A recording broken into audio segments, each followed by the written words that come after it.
Hello and welcome back to दस infosec. मैं हूं सोवन और आज हम शुरू करने जा रहे हैं काली लिनक्स की बेसिक टू एडवांस सीरीज। ये वीडियो इस सीरीज का पहला एपिसोड है और इस एपिसोड में हम जानेंगे काली लिनक्स के फाइल सिस्टम के बारे में। एंड नेक्स्ट एपिसोड में हम कवर करेंगे काली लिनक्स के कुछ इंपॉर्टेंट बेसिक कमांड्स के बारे में।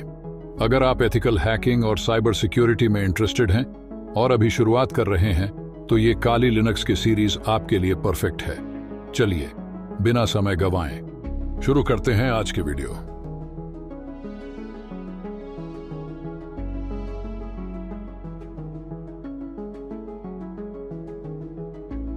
सोचिए, आप एक घर में रहते हैं। घर में अलग अलग कमरे होते हैं जैसे कि किचन, बेडरूम, लिविंग रूम। उसी तरह लिनक्स का फाइल सिस्टम भी एक घर की तरह होता है। इसका रूट डायरेक्टरी यानी सबसे बेस डायरेक्टरी आपके घर का मेन गेट है जिसे हम स्लैश कहते हैं। अब जब आप घर के अंदर जाते हैं तो आपको कई रूम्स और स्टोरेज स्पेसेस मिलते हैं। अब मैं आपको एक एक करके इन कमरों यानी डायरेक्टरीज के बारे में बताता हूं। Number 1 slash root. अब इमेजिन करो कि इस घर में एक स्पेशल रूम है जो सिर्फ मालिक यानी रूट यूजर के लिए है। ये डायरेक्टरी है स्लैश रूट जहां सिस्टम का एडमिन एक्सेस कर सकता है। यहां नॉर्मल यूजर्स का एंट्री बंद है। Number 2 slash home slash user name. ये वो बेडरूम है जहां आप और दूसरे यूजर्स अपनी पर्सनल फाइल्स रखते हैं। एग्जाम्पल के लिए अगर आपका यूजर नेम काली है तो आपकी फाइल्स होंगी स्लैश होम काली स्लैश में। Number 3 slash bin. ये डायरेक्टरी आपके किचन रूम है। किचन वो जगह है जहां सारे टूल्स होते हैं जैसे चाकू, कैंची, चम्मच etcetera.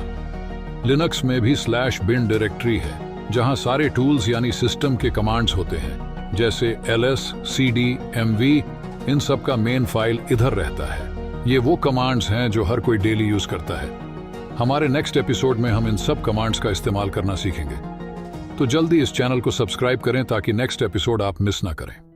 Number 4 slash boot.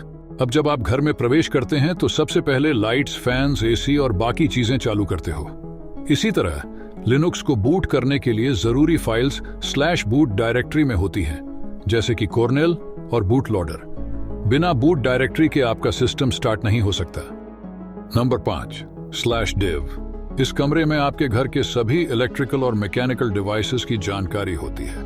Linux में भी स्लैश डिव डायरेक्टरी में सभी हार्डवेयर डिवाइसेस की वर्चुअल फाइल्स होती हैं जैसे hard drive, USB et cetera. Number 6 slash lib 32 and slash lib 64। इसे घर के बुकशेल्फ या लाइब्रेरी की तरह समझो जहां सिस्टम की जरूरत की लाइब्रेरीज या फिर शेयर्ड फाइल्स रखी जाती हैं। ये लाइब्रेरीज स्लैश लिब 32 और स्लैश लिब 64 डायरेक्टरीज में होती हैं और इनका काम है सॉफ्टवेयर और कमांड्स को चलाना। Number 7 slash media. जब भी कोई गेस्ट आपके घर आता है उसे आप गेस्ट रूम में ठहराते हो। इसी तरह जब भी कोई एक्सटर्नल डिवाइस जैसे USB या CD कनेक्ट होती है वो मीडिया डायरेक्टरी में माउंट होती है। Number 8 slash MNT। इसे टेम्परेरी गेस्ट रूम समझो। अगर आपको टेम्परेरी स्टोरेज के लिए कोई एक्सटर्नल डिवाइस कनेक्ट करनी है तो उसे स्लैश MNT डायरेक्टरी में टेम्परेरीली माउंट कर सकते हो। Number 9 slash प्रॉक। ये एक स्पेशल स्टोर रूम है जहां सिस्टम की रियल टाइम जानकारी रखी जाती है जैसे आपके घर का इलेक्ट्रिसिटी मीटर। ये डायरेक्टरी आपके सिस्टम के बारे में लाइव डेटा दिखाता है जैसे memory usage, CPU info etcetera. Number 10 slash run. इसे घर की वर्कशॉप समझ सकते हो। ये वो जगह है जहां सिस्टम के रनिंग सर्विसेज और प्रोग्राम्स की टेम्पररी फाइल्स स्टोर्ड होती हैं जैसे कि PID फाइल्स या sockets. Number 11 slash sbin। Imagine करो कि घर के मालिक के पास कुछ स्पेशल टूल्स हैं जो सिर्फ वो यूज कर सकता है। sbin डायरेक्टरी में सिस्टम एडमिनिस्ट्रेशन के लिए कमांड्स जैसे fconfig, शटडाउन, रिबूट के मेन फाइल होते हैं जो रूट यूजर या सुपर यूजर एक्सेस कर सकता है। उदाहरण के लिए सिस्टम स्टार्टअप या repair commands. Number 12 slash SRV। इसे समझें जैसे सर्वर रिलेटेड डेटा का डेडिकेटेड रूम। अब अगर आपका सिस्टम किसी सर्विस को होस्ट कर रहा है जैसे वेब सर्वर या FTP सर्वर तो उसका डेटा स्लैश SRV डायरेक्टरी में स्टोर्ड होता है। Number 13 slash sys। इमेजिन करें कि ये आपके घर के इंटरनल वायरिंग और प्लम्बिंग का रूम है। स्लैश sys डायरेक्टरी वो जगह है जहां सिस्टम के हार्डवेयर डिवाइसेस की रियल टाइम इंफॉर्मेशन स्टोर्ड होती है इसे लिनक्स कर्नल और हार्डवेयर के बीच कम्युनिकेशन के लिए यूज किया जाता है। Number 14 /tmp। अगर आपको टेम्पररी फाइल्स की जरूरत हो, जैसे सेशन डेटा या कैश, तो वो /tmp डायरेक्टरी में स्टोर्ड होती है। ये फाइल्स टेम्पररी होती हैं और सिस्टम रिस्टार्ट के बाद हट जाती हैं। Number 15 /usr।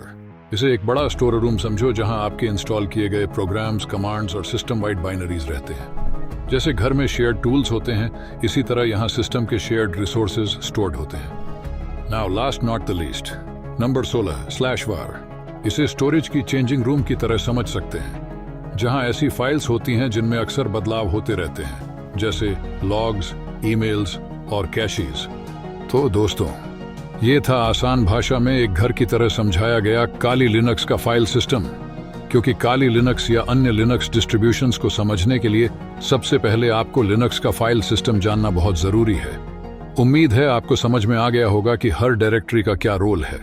अब अगले एपिसोड में हम बात करेंगे कुछ बेसिक और इम्पॉर्टेंट कमांड्स के बारे में, जो हर काली लिनक्स बिगिनर को पता होने चाहिए, जैसे कि डायरेक्टरीज चेंज करना, फाइल्स क्रिएट करना, कॉपी करना, मूव करना, डिलीट करना और भी बहुत कुछ।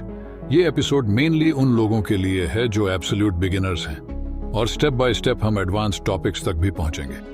तो ये सीरीज को बिल्कुल भी मिस मत करना। अगर आपको ये वीडियो पसंद आया हो तो इसे लाइक और शेयर जरूर करें, और हमारे चैनल दास इन्फोसेक को सब्सक्राइब करें ताकि आप फ्यूचर एपिसोड्स मिस ना करें। अगले वीडियो में मिलते हैं। थैंक यू फॉर वॉचिंग, और तब तक के लिए keep learning and stay secure.